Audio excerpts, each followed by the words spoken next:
Hello, good night. Good night, good night. I am ready for this conversation as always. It is time for our mid year reset conversation. Are you guys ready? Well, tonight we are talking about three ways to become limitless. And if you have watched that movie Limitless, then you definitely know what I am talking about. And I think for many of us, when we think about being limitless, we think about, the Hollywood style type thing. So you're thinking about Matrix, you're thinking about the Limitless movie, you're thinking about anything sci-fi that requires taking a red pill or a blue pill or something, getting stuck with some kind of serum so that you can step more fully into what would appear to be greatness. And as we enter the second half of the year and start to prepare ourselves for how we're going to challenge ourselves, take ourselves to that next level, I thought, what better way to actually demystify this whole thing about limitless thinking? I actually can feel when I am in that space of feeling limitless, being limitless, and having a limitless experience. So much so that the energy that I bring to the situations that I'm in, whether it is I have a meeting, I could be exercising, I could have a yoga class, I could be on a date, I could be in an ideation session with my team, I could be out with my girlfriends. When I'm in that limitless space, there is a particular kind of energies. I could get a little bit of extra juice. It is almost like I've taken the red pill from the Matrix, even though I can't remember which one is supposed to take, whether it's the red or the blue, but you get the picture, right? So it had me thinking about the experience that I was having this morning. And I wanted to share because, as you know, I have intention cards. And I was kind of having a struggle this morning when I was waking up. My mind was literally like pulling me down a downward spiral. So there are many things that are happening in my life right now. And as you know, I've talked about in the media reset that I'm actively looking through all my actions, all the different decisions I've made since the start of the year, my dreams that I'm looking to fulfill this year. And I've been just examining things to see, am I heading in the right direction? Is this making me happy? Is this creating fulfillment? Right. And so, in that same spirit, I got up this morning and it's like I was awake, but I wasn't out of the bed. And I realized that as soon as I opened my eyes, that my thoughts were not directing me in the way I want to go. So, you know what I did? I went right back to sleep. Like, I literally was like, okay, let me just find back my rhythm, right? So, went back to sleep. And then I woke up a couple hours later. And when I actually got up now, I immediately focused my mind. Like when I got conscious, it was like, where do you want to be today? And I had the thought, I want to be in a space of feeling and experiencing limitlessness. And I immediately started to kind of think through, well, what are the things that constitute feeling limitless? And I started to think about the intention card that I have that is actually, I am limitless.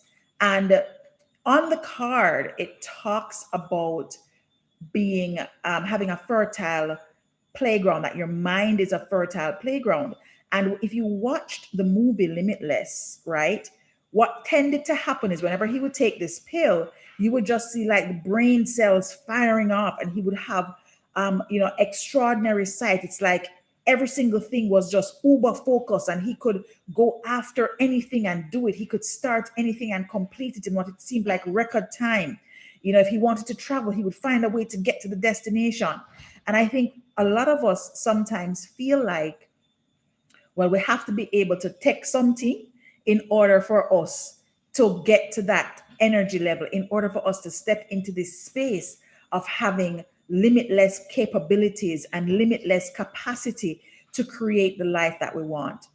But let me tell you something, guys. There are actually tools that you already have that you can use to help to create this mind that is a fertile playground.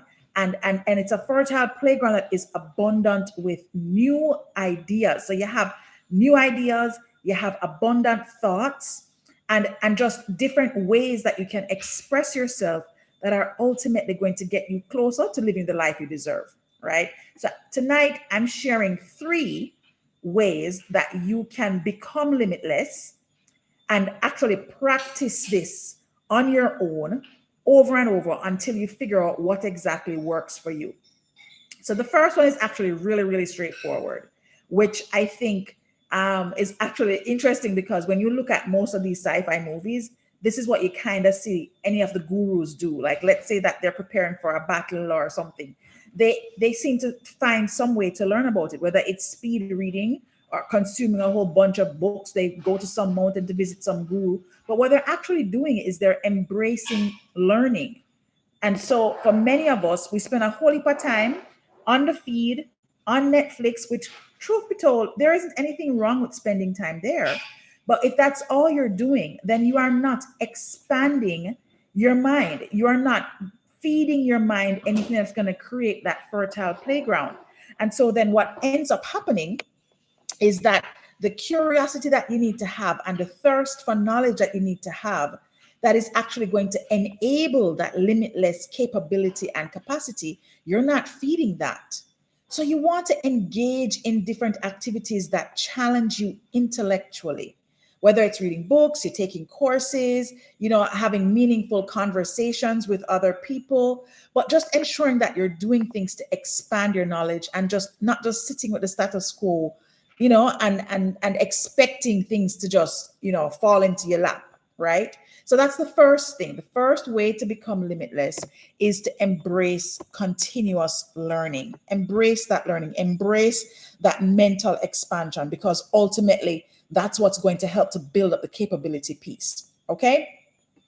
The second way that you can step into becoming limitless is to take calculated risks. And what do I mean by that? What I mean by that is you want to embrace stepping outside of your comfort zone. And if you are seeking growth and transformation in any area, right? If you're seeking growth and transformation, these things often happen. That growth often happens when we step beyond that comfort zone. We step beyond the limitations that are often limitations that we put on ourselves, right? So you want to make sure that you are paying attention to whether or not you are willing to take risks. And it can start off really simply. It can start off with accepting an invitation to maybe a networking function or an event where you wouldn't typically go, but you know that possibly you could meet somebody that can give you access to an opportunity that you've been going after, something that you've been desiring, right? So you want to think about what are some of the low hanging ways that I can take calculated risk. So far, we haven't talked about anything that requires any money or any blue pill or red pill, right? So think about ways that you can actually take risks to expose yourself to new experiences, expose yourself to opportunities and insights, right? And this will actually propel you closer to your limitless potential. All right. So each of us has within us a limitless potential. But if you're not being deliberate about it, if you're not being intentional about it, if you're not taking those little steps, those courageous steps, being bold in moments where you start to second guess yourself, and you know it happens because it happens to me, where you're like, okay, I'm going to do this. And then all of a sudden you have a flood of thoughts that come in that are telling you all the reasons why it's not going to work. Being limitless, a lot of times you see people and you're just like, oh my gosh, they just seem like they just have all this luck, or they just take all these chances. They seem like they just have all these opportunities. It's because they are taking risks. They are stepping outside of their comfort zone and diminishing or certainly challenging their perceived limitations. Okay, so that's one, was to embrace learning, continuous learning, like you're always a student as long as you're alive.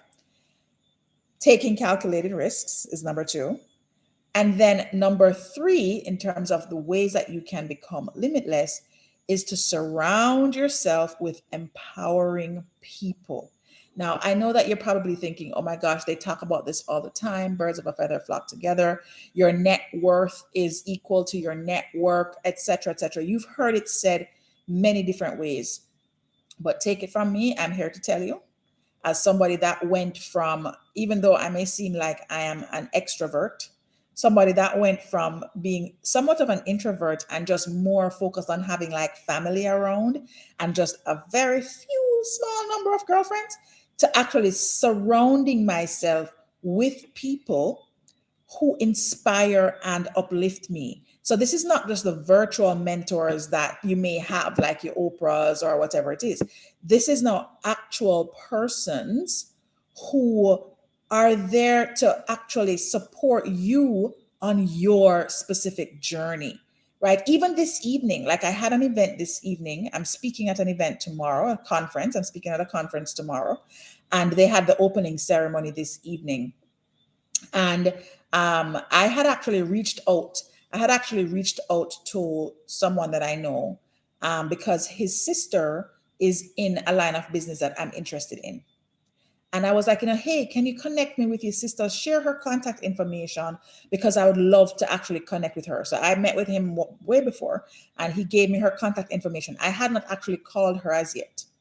Lo and behold, I go to this opening ceremony and she's right there. Now, I had a couple of options. I could have just said, well, I'm going to call her anyway because I have her contact information. No need for me to go over and say hello. I could have done that. Or I could have just waved at her and said, hi, I'm going to call you. I'm going to call you. Could have done that. Or I could have done the more courageous thing, the more empowering thing, because this is less about her empowerment. It's all about my empowerment, right? I could do the more empowering thing and actually approach her and say to her, hey, listen, I am interested in what you're doing. I have some questions. And I would love it if you could spend some time with me talking about it, etc., etc. How often do you see somebody that you either want to meet or you're interested in what they're doing, what they're about, and you don't say anything to them? You don't go up to them. You don't introduce yourself. You don't step out of that comfort zone. You don't try to find a way to widen your network so that you are surrounding yourself with positive influences that can provide you with the motivation, the guidance, and the accountability needed to push beyond your perceived limitations, right? So if it is that you are striving for greatness, oh, and by the way, of course, I went over and I spoke to her and I did all the things. And then I also told her that I was going to call her so that we could sit down and further the conversation instead of trying to have it all in one go. Right. So I'm just encouraging you to really examine where you think you have limitations, right? Start to pay attention to those moments when you have a thought about going, that's supposed to help you to move towards this thing that you want, this life that you're creating, this dream that you're nurturing. Whenever you have any of those moments where you have a thought that says, oh, maybe you should call this person, or, oh, why don't you check out and see if you can get access to this event because they're talking about the thing that you want to learn about. And then immediately you have those thoughts that flood in that start to tell you, oh, all the things wrong, right? You are the person that has to step out of that comfort zone. You are the person that has to face the limitations that you have put in place, because ain't nobody put limits on you but yourself. First, you are always the first person to put limits on yourself. No matter how you may think that, okay, I'm working this job and these people, they're not promoting me, they're not seeing how great I am, ain't nobody stopping you from leaving. You can pick up and you can go find something else where you feel that you are being served and your greatness is being observed, etc., etc. All right. So that's 3 ways to become limitless. If you missed it, I'll tell you the 3. It was, first of all, embracing continuous learning. Then it was all about taking calculated risks. And of course, surrounding yourself with an empowering set of influences, empowering people, right? And if you didn't catch it, of course, you can always go back and watch the deep dive on each of the different areas. The primary thing, guys, that I want to leave you with today is that becoming limitless is a journey. It's not a destination. It's not a one-stop shop. You take the red pill and it's over, right? It requires ongoing self-reflection. It requires a commitment to push beyond your comfort zone. However, when you take these steps, when you take calculated risks, right? Expanding your mindset, embracing the learning and the risk taking and the surrounding yourself, you can then unlock the boundless potential that you have. And you can actually live a life that is without self imposed limitations. Okay? So if you take nothing else away from this live this evening, it's that remember that most limitations on life are self imposed. And you want to be able to step beyond those limitations that you yourself may be the one that is setting yourself up for. Okay? So thanks so much for joining another Mid-Year Reset conversation. I'll see you on the next one. And I hope that you are charting an amazing path to the rest of 2023. Take care, guys. Have a good night.